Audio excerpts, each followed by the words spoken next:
ये इश्क नहीं आसान इतना समझ लीजिए, ये इश्क नहीं आसान इतना समझ लीजिए, एक आग का दरिया है और डूब के जाना है। सलाम, नमस्ते, सत श्री अकाल। मैं हूँ आपके साथ हर्षिता मिश्रा और आप देख रहे हैं टाइम्स मेल।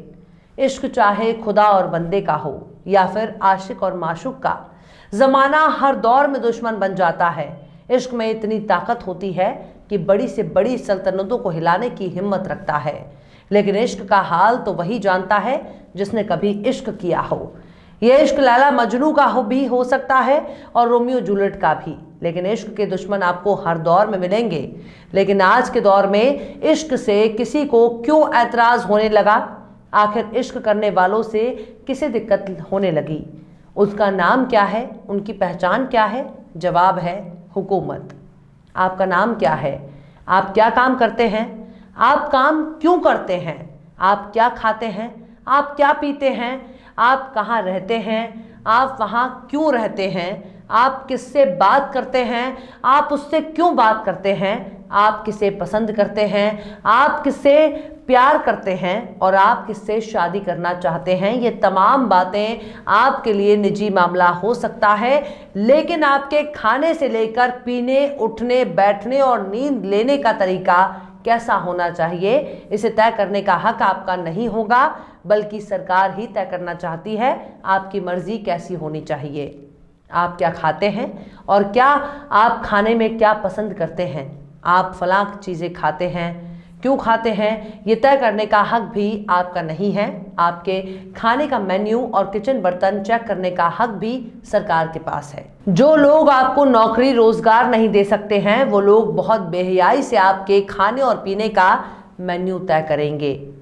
लेकिन मजहब के नाम पर तो खुलेआम बीजेपी और संघ के पुरोधाओं को ताकत दिखने का गुरूर हो चुका है। सत्ता में आने के बाद बीजेपी अपनी ताकत को पचा नहीं पा रही है। धर्म के नाम पर बीजेपी और उनके नेता सबसे बड़े ठेकेदार बन जाते हैं। आप किसे पसंद करते हैं, किससे शादी करना चाहते हैं और किससे शादी कर चुके हैं, इससे भी बीजेपी को बहुत ऐतराज है। खासकर जब दुल्हन हिंदू और दूल्हा मुसलमान हो, तब तो बीजेपी की आंखें लाल हो जाती हैं। संघियों की नींद में जिहाद के सपने आने लगते हैं। एक मुस्लिम ने आखिर कैसे एक हिंदू से शादी कर ली, इस बात के अफसोस में सरकार और उनके नेता खाना ही नहीं खाते। इश्क, प्यार, मोहब्बत, लव, इन सब से बीजेपी को बहुत ऐतराज है। दो बालिग किससे शादी करना चाहते हैं, उस पर बीजेपी अपनी मोहर लगाएगी। सरकार ही तय करेगी कि आखिर आपको किससे प्यार करना है, किससे शादी करना है।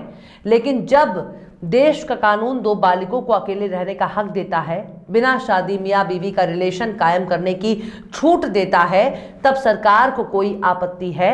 लेकिन आपने शादी का ख्याल अगर अपने जहन में आया तो फिर आपकी खैर नहीं, यानी अय्याशी करना हो तो ठीक है, लेकिन खबरदार, जो एक बार भी शादी करने और परिवार बसाने का ख्याल आपने दिमाग में लाया। अगर आपने इश्क किया है और शादी करना चाहते हैं, लेकिन आपका मजहब अलग है, तब भी हमारे देश का कानून आपकी शादी करने और परिवार बसाने का हक देता है। लेकिन बीजेपी और बीजेपी की सरकारों को इससे बहुत दिक्कत है। बीजेपी और संघ के लोग इस तरह की शादी और इस तरह के लव मैरिज को लव जिहाद कहते हैं। हालांकि ये भाजपाइयों के मन का वबासीर है जो वक्त वक्त पर जारी हो जाता है। बीजेपी ने इसे रोकने के लिए अपने अपने राज्यों में एक कानून बना चुकी है, जिसके तहत दो धर्म के मानने वालों के बीच होने वाली शादी अब आसान नहीं है, क्योंकि अब सरकार तय करेगी कि शादी कहीं लव जिहाद तो नहीं। इस कानून को अलग अलग नामों से जाना जाता है, लेकिन कुछ लोग इसे लव जिहाद कानून कहते हैं। संघ के लोग मानते हैं अगर एक मुस्लिम लड़का हिंदू लड़की से शादी करता है तो ये लव जिहाद है। संघी का मानते हैं कि हिंदू लड़की को बहला फुसलाकर उसे लालच देकर शादी की गई है, इसलिए मुसलमान लड़के ने मुस्लिम लड़की से प्यार नहीं किया, बल्कि एक साजिश के तहत इस्लाम फैलाने के लिए लव जिहाद किया है। कई राज्यों में बेटे की शादी से नाखुश रिश्तेदार लव जिहाद का आरोप लगाते हैं, जिसके बाद खादी से लेकर खाकी तक लड़के को जेल में डालने के लिए तरह तरह के हथकंडे आजमाने लगते हैं। लेकिन अब इस हथकंडे का जोर खत्म हो गया है।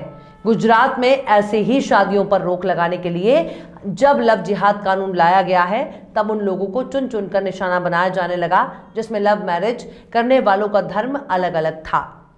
लेकिन जब मामला हाईकोर्ट में पहुंचा तब इस बात का सवाल उठा, आखिर लव जिहाद कानून के तहत कैसे केस दर्ज किया गया।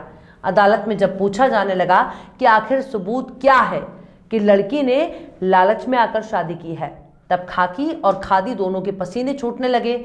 ज्यादा सवाल पूछने पर पैंट गीले होने की नौबत आने लगी। तब जाकर कई परिवारों ने राहत की सांस ली, लेकिन गीले डायपर में ही गुजरात सरकार देश की सबसे बड़ी अदालत में पहुंच गई। लेकिन गुजरात सरकार का वहां भी सबसे ज्यादा मजाक बन गया। सुप्रीम कोर्ट ने गुजरात सरकार को बहुत बड़ा झटका दिया है। अदालत के इस झटके को दिल्ली लेकर गुजरात और झंडेवालान से नागपुर तक महसूस किया जा रहा है। सुनने में आ रहा है कि नागपुर में डायपर की डिमांड बढ़ गई है। आखिर क्यों इश्क करना बन गया गुनाह? आखिर प्यार से क्यों लग रहा है भाजपा को डर?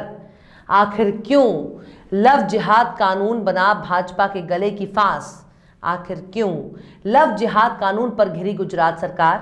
आखिर क्यों सुप्रीम कोर्ट ने दिया बहुत बड़ा झटका?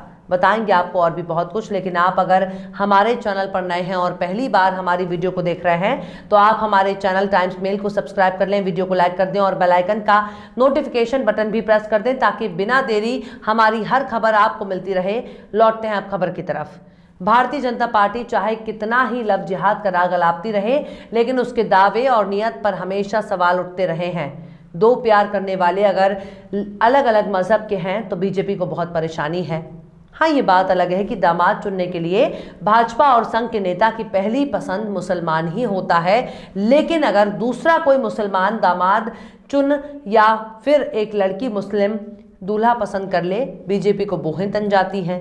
लेकिन गुजरात की बीजेपी सरकार को सुप्रीम कोर्ट बहुत बड़ा झटका लगा है और ये झटका गुजरात हाई कोर्ट के झटके से कई गुना है, क्योंकि गुजरात हाई कोर्ट ने लव जिहाद कानून के कई प्रावधानों पर रोक लगा दी है, लेकिन सुप्रीम कोर्ट ने हाई कोर्ट के आदेश के कुछ प्रावधानों पर रोक लगाने से इनकार कर दिया है और कहा है कि वो हाई कोर्ट के फैसले में दखल नहीं दे सकता। हालांकि सुप्रीम कोर्ट ने मामले का परीक्षण करने का फैसला किया है। सुप्रीम कोर्ट ने गुजरात सरकार की याचिका पर नोटिस जारी किया है। इससे पहले हाई कोर्ट ने कहा था कि जब तक ये साबित नहीं हो जाता कि लड़की को लालच देकर फंसाया गया है, तब तक किसी शख्स के खिलाफ लव जिहाद कानून के तहत एफआईआर दर्ज नहीं की जा सकती। यानी महज शादी करने और लव जिहाद का आरोप लगाकर एफआईआर दर्ज नहीं किया जा सकता। इसके लिए पहले ये बात भी साबित होनी चाहिए कि लड़की को लालच देकर फंसाया गया। दरअसल बीते साल अगस्त में लव जिहाद विरोधी कानून को लेकर गुजरात हाई कोर्ट ने एक अहम फैसला सुनाया था। अदालत ने लव जिहाद के कानून की कुछ धाराओं को लागू करने से रोक दिया था। हाई कोर्ट ने यह फैसला जमीयत उलेमाए हिंद की अर्जी पर सुनाया था। जमीयत ने इस कानून पर रोक लगाने की मांग की थी। गुजरात सरकार ने 15 जून 2021 को कथित लव जिहाद को रोकने के लिए गुजरात धार्मिक स्वतंत्रता अधिनियम 2021 लागू किया था। गुजरात हाई कोर्ट ने आदेश में कहा कि इस कानून के प्रावधान उन पर लागू नहीं हो सकते हैं जिन्होंने अंतर धार्मिक विवाह में जोर जबरदस्ती या धोखाधड़ी या कोई सबूत नहीं दिखाया। कोर्ट ने कहा था कि जब तक ये साबित नहीं हो जाता कि लड़की को लालच देकर फंसाया गया है, तब तक किसी शख्स के खिलाफ एफआईआर दर्ज न की जाए। अदालत ने यह भी फैसला सुनाया था कि बालिगों के बीच स्वतंत्र सहमति और प्रलोभन या धोखाधड़ी के बिना अंतर धार्मिक शादी को गैर कानूनी धर्म परिवर्तन के मकसद से की गई शादी नहीं कहा जा सकता। अदालत ने एक याचिका के जवाब में अंतरिम आदेश पारित किया था, जिसमें 2021 के संशोधन को चुनौती दी गई थी। अब एक बार फिर अदालत से झटका खाने के बाद गुजरात सरकार की मंशा पर सवाल उठने लगा है। कौन लड़की किससे शादी करेगी और क्यों करेगी, इसका फैसला लेने का हक लड़की को है। लेकिन बीजेपी धर्म के नाम पर शादी विवाह और परिवार बसाने के मामले में अपनी टांग अड़ाने लगती है। संघ और बीजेपी के नेता इस तरह की शादी को लव जिहाद कहकर बुलाते हैं, हालांकि सच्चाई इससे तर है। सत्ताधारी बीजेपी के कई नेताओं के रिश्तेदार भी मुसलमान ही हैं। फरवरी 2019 की एक खबर बहुत वायरल हुई, जिसमें बताया गया है कि राष्ट्रीय स्वयंसेवक संघ के पूर्व प्रचारक और बीजेपी के राष्ट्रीय महासचिव रामलाल की भतीजी ने अपने मुस्लिम बॉयफ्रेंड से शादी की है। श्रेया गुप्ता और फैजान करीम की शादी में बीजेपी के सीनियर नेताओं के साथ योगी सरकार के मंत्रियों ने भी शिरकत की थी। असल बात यह है कि लड़की चाहे किसी भी धर्म की हो, लेकिन उसे अपनी मर्जी के मुताबिक शादी करने नहीं दिया जाता है।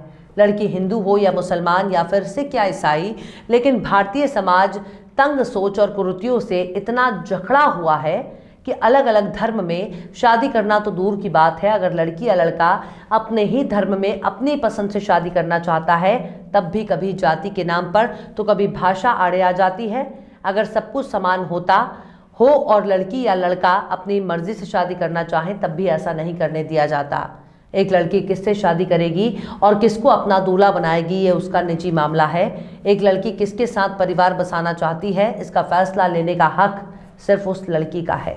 लेकिन अगर ऐसा समाज आपको आगे बढ़ाने के बजाय पीछे ही करने का काम करे तो समाज को अपनी घटिया सोच बदलने की जरूरत है।